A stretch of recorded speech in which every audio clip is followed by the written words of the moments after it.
from gynecology unit. Today I am going to discuss with you about the miscarriage.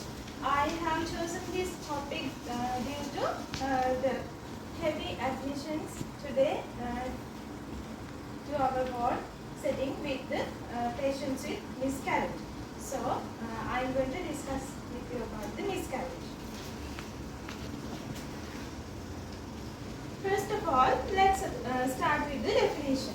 The expulsion of threatened expulsion of products of conception before 24 weeks of.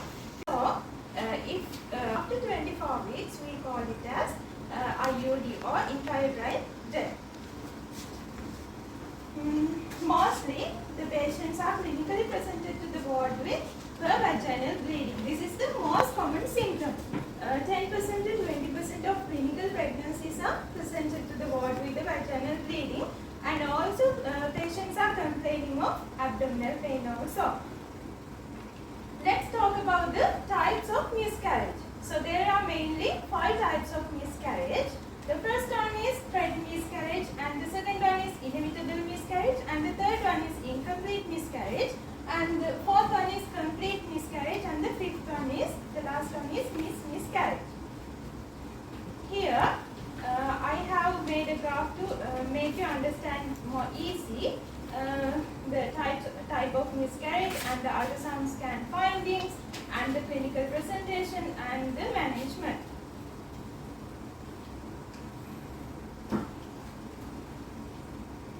First of all, let's discuss about the threatened miscarriage. From ultrasound scan, we can see the intrauterine pregnancy with fetal heartbeat. The patient clinically presented to the ward with vaginal bleeding, and also the patient are complaining of abdominal pain. And when we do the speculum examination, we can see the osseous, the cervical os is closed. So the management will be supportive. And in inevitable miscarriage, when we do the ultrasound scan findings, we can see intrauterine pregnancy with no fetal heartbeat. So you can understand the main key point to differentiate the diagnosis with the ultrasound scan finding in the threatened is the second key point to differentiate the diagnosis. And the management will be also expectant, which means the conservative management, and we can do the we can manage the patient with medically or surgically. And when we do the speculum examination, we can see the os is open and products of conception located in the cervical os. So we can remove the products at time of speculum if possible, or we can manage the patient with medical management or surgical management. I will discuss with you about the medical management and surgical management in the coming slides.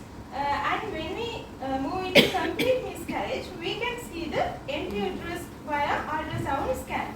And the patient is clinically presented to the ward with resolved pain and PV bleeding. When we do the speculum examination, we can see the os is closed, and the management will be supported. So I have a question for you. There are 2 patients. One is with complete miscarriage, and the other one is with heavy menstrual bleeding. So how we the heavy menstrual bleeding also we can see the empty uterus, and the patient may complain of resolved pain and PV bleeding. And the complete miscarriage also we can see the empty uterus, and the patient may complain of resolved pain and PV bleeding. So how we exactly diagnose this patient is having a complete miscarriage and this patient is having a heavy menstrual bleeding? The least investigation. Yes, that's correct. Okay, let's discuss about miscarriage. In miscarriage, we can see intrauterine pregnancy with no fetal heartbeat as in the inevitable miscarriage. But patient clinically presented to the ward with asymptomatic patient we can be seen, and patient is often diagnosed at the booking ultrasound scan. So the management will be conservative or medically or surgically we can manage the patient as well. If you have any questions, you can ask. Let's talk about the etiology factors or the risk factors for miscarriage. The most common etiological factor is chromosomal abnormalities. If there is any abnormalities in chromosomal in the fetus, this may also an etiological factor for the miscarriage. And if the mother is having any medical or endocrinal disorders, this may also an etiological factor for the miscarriage, because the pregnancy is fully concerned with the hormones. So if the endocrine system gets upset, or if the patient is having any unhealthy endocrine system, this may also an etiological factor for miscarriage. If the mother is having any uterine abnormalities, this are also an etiological factor for miscarriage. And if the mother is having any infections like urine infections, blood infections, this may also a risk factor for miscarriage. And if the patient is getting any drugs or chemicals like glycoside or some drugs, this may also a risk factor for miscarriage. And we have to thoroughly advise the patient to patients who are having heart diseases or psychological diseases. We have to thoroughly advise the patient to visit a gynecologist or visit any medical practitioner to confirm the drug, confirm about her drugs, drugs within the pregnancy period. Okay.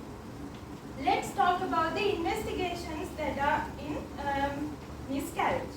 The most common investigation is transabdominal scan or the transvaginal scan. This is the most important investigation to identify the miscarriages. And the HB levels. We check HB levels for life-saving purpose, because if the patient's HB levels are too low, we have to transfuse the blood immediately to the patient. And the blood grouping, because if the patient's blood group is rhesus negative, we have to administer organ to the patient, because it may be caused badly in another pregnancy for the mother. And we have to preserve DT also for life-saving purpose. Okay, I have mentioned earlier about the medical management and the surgical management. So now I am going to discuss with you about the management. There are two methods of management, that is medical management and surgical management as well. So first of all, I am going to talk with you about the medical management. Administration of a single or repeated vaginal dose of prostaglandin E analog misoprostol is the most common medical management we use in our gynecology ward setup. This is a per vaginal dose. So we administer misoprostol in 4 doses. So likewise, sometimes we use pre-treatment with the progesterone antagonist mifepristone. This is the oral dose. So there are many side effects of the mifepristone, like abdominal pain, vomiting and diarrhea, and we symptomatically manage those patients.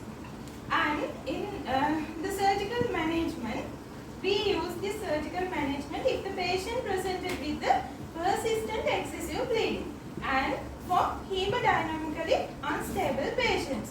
There are two methods that are manually vacuum aspiration, or we call it as D&E, and the ERPC, which means evacuation of retained products of conception. So the expectant management or the conservative management also we use for the miscarriage, the patients with miscarriage. The avoidance of surgeries after a spontaneous miscarriage, after pain and bleeding settle, repeated scan is not required. And we advise the patient to take a urine HCG test after 3 weeks of miscarriage to see if it is positive, because if it is positive after 3 weeks of the miscarriage, this may lead to sepsis of the mother. So there is no need to explain about the sepsis or septic shock. This may end with the septic shock and maternal death. Okay. Is there any problem with miscarriage? You can Okay, the next topic is recurrent miscarriage. What is recurrent miscarriage? 3 or more consecutive pregnancies is the recurrent miscarriage. So, there are many risk factors for this recurrent miscarriage. The first one is advanced maternal and paternal age. If the mother or father, mostly mother, is too old, this may also a risk factor for recurrent miscarriage. The obesity, if the mother is too obese, this may also a risk factor for recurrent miscarriage. And the balanced chromosomal translocation, we discussed earlier about the chromosomal abnormalities. This may also be a risk factor for the recurrent miscarriage. And the uterine structural abnormalities we discussed earlier. And the antiphospholipid syndrome, we call it APS. We have to immediately treat for the disease. And we have to send the products of previous conception for cytology to see if there is any chromosomal abnormalities. And we have to do medical management as well with the aspirin and low dose of heparin, because the aspirin minimizes the chance of formation of blood clots, because if blood clots are forming in the placenta, it may act as a barrier to extend the blood between the mother and the fetus. So we use the aspirin and low dose of heparin as to manage the patient medically. And let's talk about the complications of miscarriage. The first complication is coagulation defects like DIC, and the second one is infections like sepsis. This is the most important part for us as nurses, the nursing management. We have to reassure the patient. We have to give the psychological support to the patient, and we have to observe the patient closely for bleeding as well. And we have to monitor the vital signs of the patient, and we have to administer the drugs according to the medical advice as well also. And we have to give the emotional support. If the patient is required of any psychological referrals, we have to refer the patient for the psychology clinics also. And let's talk about the septic abortion. Let's start with the definition. An infection of products of the conception of a pre-viable pregnancy, we call it as septic abortion. Usually results from induced abortions done by untrained practitioners using unsterile techniques or in conditions where asepsis and antisepsis are not observed. If the patient is untreated, this may lead to sepsis and maternal death and acute or chronic pelvic inflammatory disease, and also the infertility. What are the risk factors of septic abortion?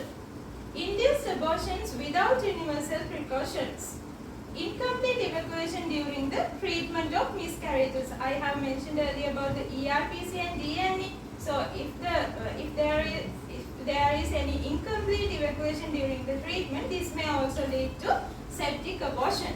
And this exacerbation of underlying infections like pelvic inflammatory disease, this may also this is also a risk factor for septic abortion. And let's talk about the clinical presentation. The patient clinically presented to the ward with fever, offensive vaginal bleeding, abdominal pain, PV bleeding, passage of products of conception, and septic shock, post-abortion triad like fever, bleeding, and pain. These clinical presentations are exactly similar to the PID, pelvic inflammatory disease.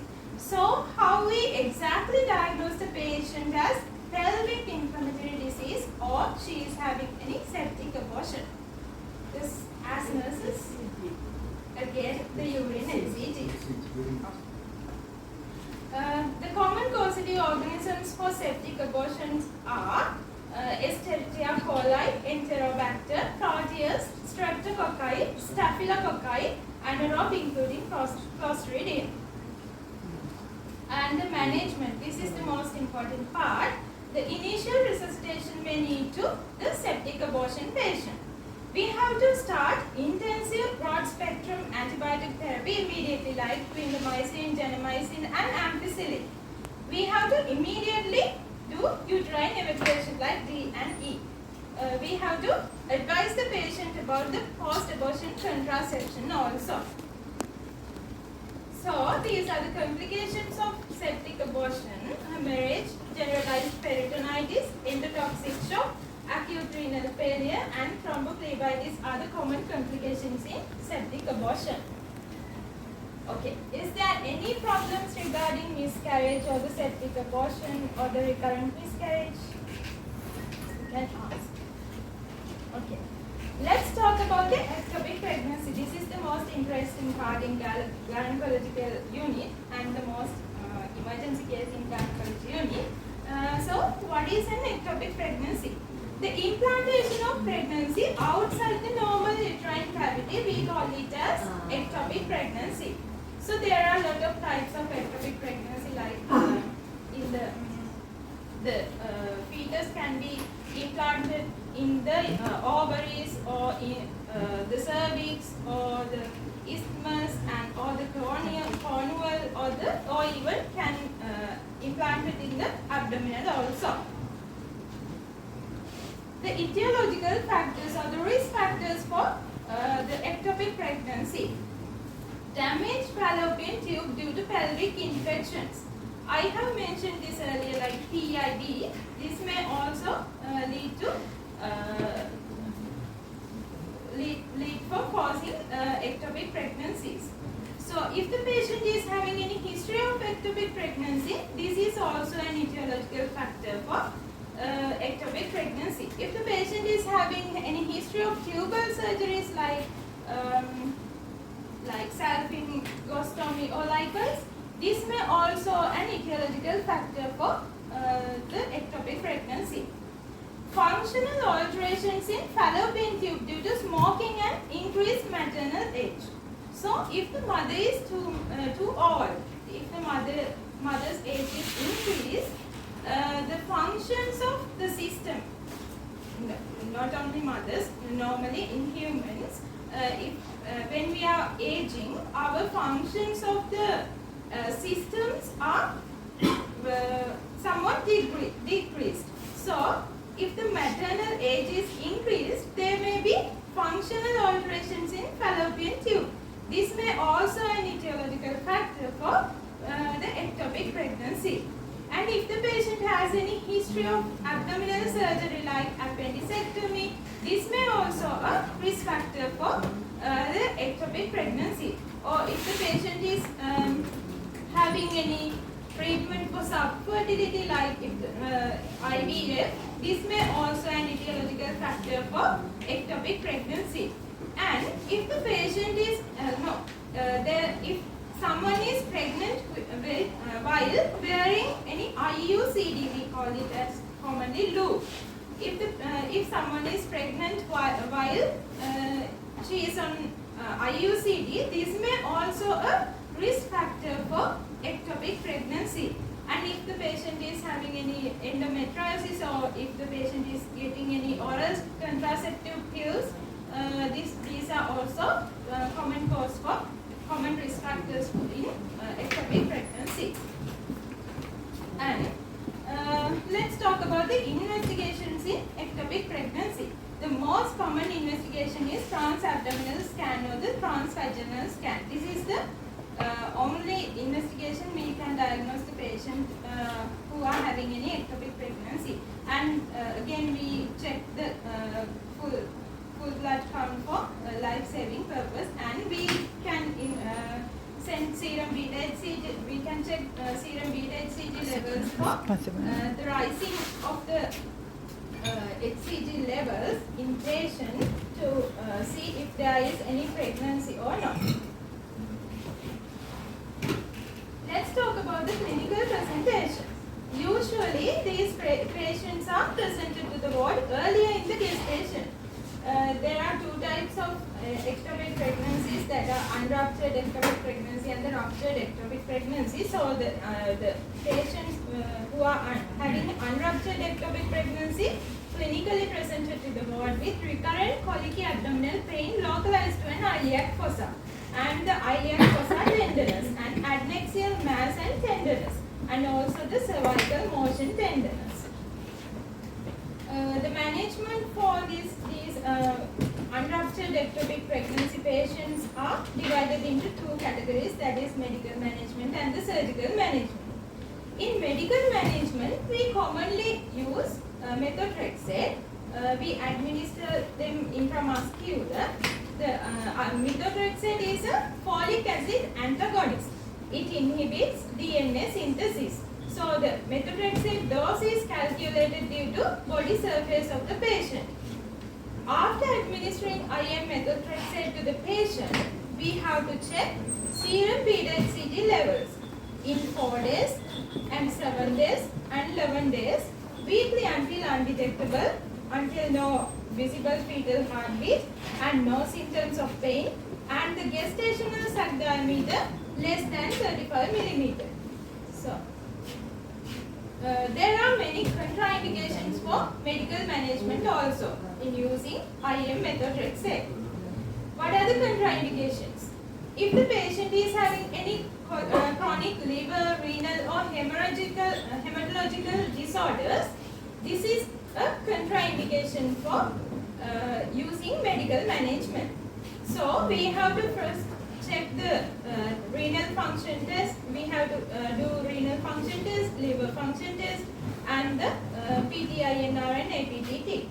So if the patient is having any active infection like pelvic inflammatory disease, urine infections or the blood infections, this is also a contraindication for medical management. And if the patient is having any immunodeficiency disease, this is also a contraindication for medical management. And if the patient is breastfeeding, this is also a contraindication for the medical management. And what are the side effects of medical management? The common side effects are stomatitis, nausea, vomiting and photosensitive skin reaction. I have mentioned here the photosensitive skin reaction looks like. This is the most important thing as nurses. We have to advise the patient. So we have to advise the patient to avoid sexual intercourse during the treatment, during the methotrexate treatment, and to avoid conceiving for 3 months after methotrexate treatment, and to avoid alcohol, and to avoid prolonged exposure to sunlight during treatment because to avoid photosensitive skin reaction.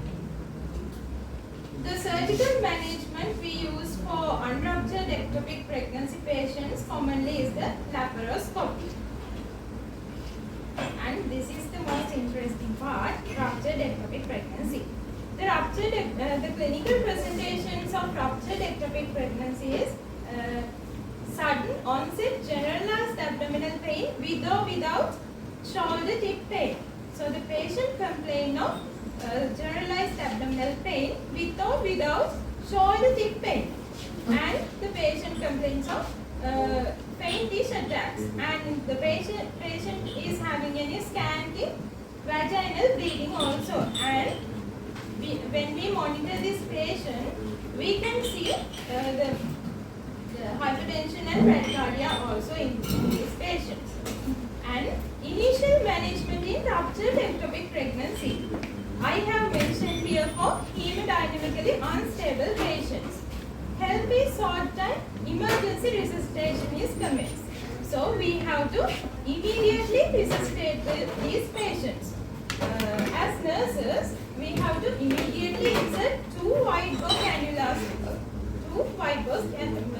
cannulas, and we have to obtain blood for full blood count, and we have to obtain blood for DT and clotting profile, and we have to transfuse immediate high flow infusion of crystal oil, and we have to transfuse blood as quickly as possible. Emergency laparotomy is the surgical management that are used in ruptured ectopic pregnancy. So the patient should be kept fasting from on admission, pre-medications like IV ranitidine and IV metoclopramide, and we have to inform the operation theatre and the anesthetist. The surgical treatment in ectopic pregnancy. Salpingectomy and salpingostomy are the surgical treatment in ectopic pregnancy. So salpingostomy is making of opening to fallopian tube, and the salpingectomy is the removal of fallopian tube. So if you have any questions, now it is time.